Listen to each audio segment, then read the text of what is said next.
Have you ever felt so exhausted that you just wanted to disappear? So tired of fighting, so weary of trying, that you whispered to God, "I'm done. I can't do this anymore."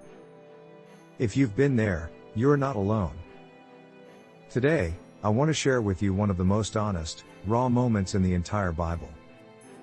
A moment when one of God's greatest prophets sat under a tree and asked God to let him die. His name was Elijah. And his story might be exactly what you need to hear today. Elijah wasn't just any believer. He was a man of incredible faith. He had stood alone before 450 prophets of Baal on Mount Carmel and called down fire from heaven. He had prayed, and God answered with flames that consumed the sacrifice, the stones, and even the water in the trench. The people fell on their faces and cried out, "The Lord, He is God." It was one of the greatest spiritual victories in history. But just one chapter later, we find Elijah running for his life. Queen Jezebel had threatened to kill him, and suddenly, this mighty prophet was fleeing into the wilderness, terrified and alone. 1 Kings chapter 19 verse 4 says, "He came to a broom bush, sat down under it and prayed that he might die. 'I have had enough, Lord,' he said. 'Take my life, I am no better than my ancestors.'" Can you feel the weight of those words? This is not a man who lost his faith. This is a man who lost his strength. He wasn't angry at God. He was just exhausted. He had given everything, and now he had nothing left. Maybe you know that feeling. Maybe you've fought battles no one else saw. Maybe you've prayed prayers no one else heard. Maybe you've stood strong when everyone around you fell apart. And now, you're sitting under your own tree, wondering if you can take one more step. Here's what I want you to see. God did not rebuke Elijah. He did not scold him for being weak. He did not tell him to pull himself together or have more faith. Instead, God did something beautiful. He let Elijah rest. 1 Kings 19 verse 5 tells us, "Then he lay down under the bush and fell asleep. All at once an angel touched him and said, 'Get up and eat.' God sent an angel not with a sermon, but with bread and water. Not with correction, but with care.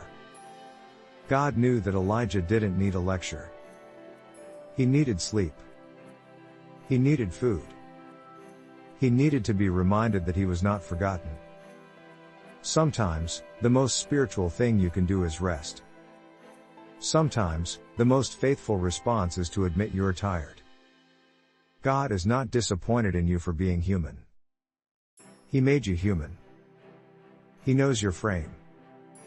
Psalm 103 verse 14 says, "For he knows how we are formed, he remembers that we are dust." God doesn't expect you to be superhuman. He doesn't demand that you keep going when your body and soul are crying out for rest. He invites you to come to him, just as you are, and let him restore you. But the story doesn't end with rest. After Elijah ate and drank, he traveled 40 days and 40 nights to Mount Horeb, the mountain of God. And there, in a cave, God asked him a question. "What are you doing here, Elijah?" Elijah poured out his heart. He said, "I have been very zealous for the Lord God Almighty. The Israelites have rejected your covenant, torn down your altars, and put your prophets to death with the sword. I am the only one left, and now they are trying to kill me too." Do you hear the pain in his voice? He felt alone. He felt abandoned. He felt like his work had been for nothing. And then God showed up. Not in the way Elijah expected. 1 Kings 19 verses 11 and 12 say, "The Lord said, 'Go out and stand on the mountain in the presence of the Lord, for the Lord is about to pass by.' Then a great and powerful wind tore the mountains apart and shattered the rocks before the Lord, but the Lord was not in the wind. After the wind there was an earthquake, but the Lord was not in the earthquake. After the earthquake came a fire, but the Lord was not in the fire. And after the fire came a gentle whisper.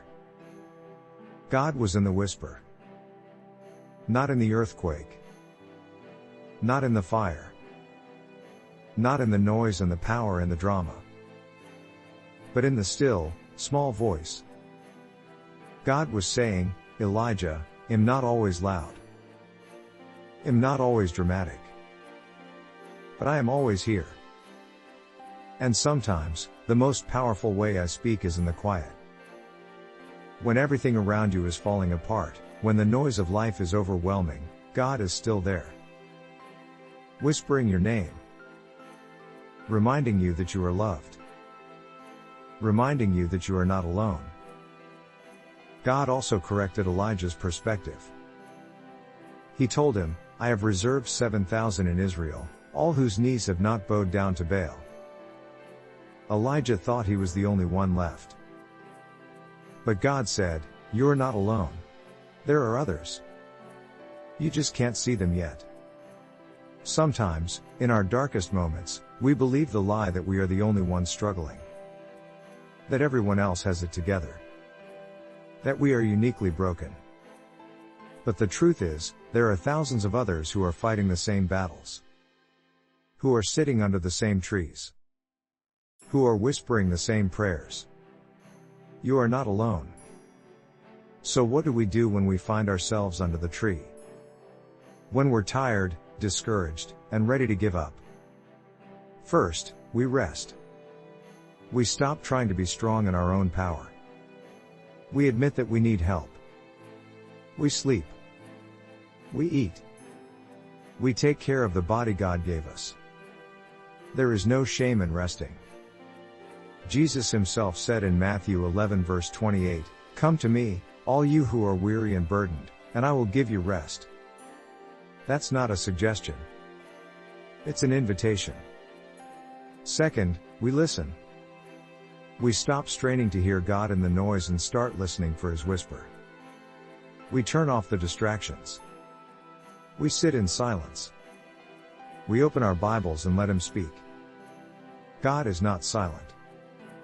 He is speaking. But sometimes, we're too busy shouting our fears to hear his comfort. Psalm 46 verse 10 says, Be still, and know that I am God. Stillness is not weakness. It's trust. Third, we remember. We remember that God has been faithful before. We remember the moments when he provided, when he answered, when he showed up. Elijah had just witnessed fire from heaven. But fear made him forget. Don't let fear erase your memory of God's faithfulness. Write down what God has done. Keep a journal. Read it when you're discouraged. Remind yourself that the God who was faithful then is faithful now. Fourth, we reach out. Elijah thought he was alone, but he wasn't. God had a community waiting for him. You need people. You need brothers and sisters who will sit with you under the tree. Who will bring you bread and water. Who will remind you of God's promises when you've forgotten. Don't isolate yourself. Hebrews 10 verse 25 says, Let us not give up meeting together, as some are in the habit of doing, but let us encourage one another. You are not made to do this alone. And finally, we trust. We trust that God is not finished with us. Elijah's story didn't end under the tree. God gave him a new assignment. He anointed new kings. He raised up Elisha as his successor. He continued to use Elijah in powerful ways. Your story is not over. The chapter you're in right now is not the final chapter. God is writing something beautiful, even when you can't see it yet. Romans 8 verse 28 reminds us, and we know that in all things God works for the good of those who love him, who have been called according to his purpose. Friend, if you're sitting under the tree today, I want you to know this. God sees you. He knows your name. He knows your pain. He knows how hard you fought. And He's not angry with you. He's not disappointed. He's right there beside you, whispering, I've got you. Rest. eat, drink. And when you're ready, he'll show you the next step.